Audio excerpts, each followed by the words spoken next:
First story, if you are a pet owner in the Midlands, you might want to check that your pet hasn't had a nervous breakdown. We had the sonic boom, first of all, yesterday, which I've seen on your news. And now we hear that apparently 1,000 light bulbs hit England the last couple of days. Whoa! Yeah. Brilliant. Wow.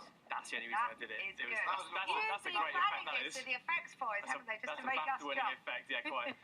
So apparently in the last couple of days, we've had 1,000... Now, I don't know if this is... I'm not a meteorologist. I have no idea if this is typical or normal, or I assume it's extraordinary. Yeah. And a couple of houses have been hit and people have lost power and they've lost... Apparently we've had more rainfall this April than we've seen for years. But the most important fact in this story is that the lightning, these 1,000 light bulbs contained enough energy to boil 8 million cups of tea. So maybe scientists could harness this energy. That would be great, wouldn't it? Yeah, maybe something positive can come out of It's really good news, actually. This is great news. I mean, I know you've got the lurgy cake. I know. So the good news is that red wine has health-giving properties. So have I not been drinking enough? Maybe that's the problem. I couldn't possibly say. But apparently the story says that scientists, of course, have discovered that red wine delays the generation of fat cells. Oh. So apparently, if you drink, and they're testing this on animals, so lucky animals who have been given these glasses, or hamsters being given Shiraz or something, fed Shiraz. I'd love to see a hamster on Shiraz, wouldn't you? Yeah. A bit wobbly, I would imagine. So they're testing this at the moment. Apparently, it does stop the generation of fat cells, and so it can help you to, if not to lose weight, not to put on weight.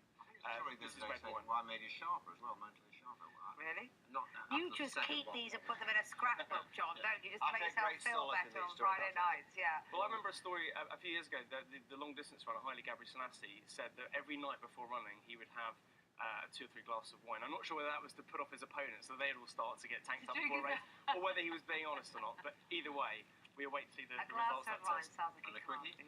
Quickie.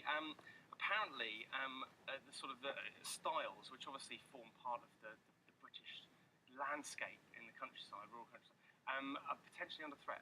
Why? Really? Because styles you walk over. Styles. Fashion style.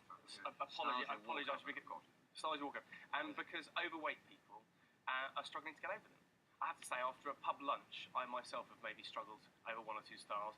But yeah, so in Dartmoor, local authorities are considering, there's a vote today, to decide whether or not to keep the styles or to remove them, I guess, replace them with gates.